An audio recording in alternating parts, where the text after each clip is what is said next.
বন্ধুরা, আজকে দেখাবো মিষ্টি কুমড়ো রেসিপি। এই রেসিপিটা খেতে খুবই সুস্বাদু আর এই রেসিপিটা অনেকেই পছন্দ করেন। বাচ্চাদের এই রেসিপিটা খুব তাড়াতাড়ি বানিয়ে দেওয়া যায়। এই রেসিপিটি বানানোর জন্য লাগছে মিষ্টি কুমড়োর টুকরো, চেরা কাঁচা লঙ্কা, পেঁয়াজ কুচি, পাঁচ মশলা সামান্য, সর্ষের তেল, লবণ, হলুদ পরিমাণ মতো। প্রথমে কড়াই গরম হয়ে এলে একে একে সর্ষের তেল দিয়ে তার মধ্যে পাঁচ মশলা দিয়ে দিতে হবে। তারপর কাঁচা লঙ্কা চেরা, পেঁয়াজ কুচিগুলো দিয়ে মিষ্টি কুমড়োর টুকরোগুলো দিয়ে দেব।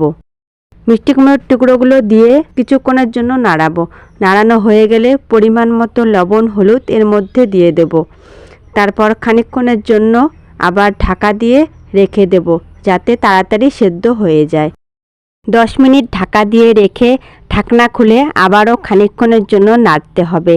এবারে যদি দেখো সেদ্ধ হয়ে এসেছে, তাহলে এর মধ্যে জিরে গুঁড়ো অ্যাড করবে। জিরে গুঁড়ো অ্যাড করে আবার নাড়াতে হবে।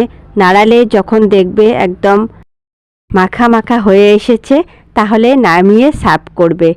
হয়ে গেল মিষ্টি কুমড়ো রেসিপি। খুব সহজ ও তাড়াতাড়ি এই রেসিপিটি তৈরি হয়ে যায়।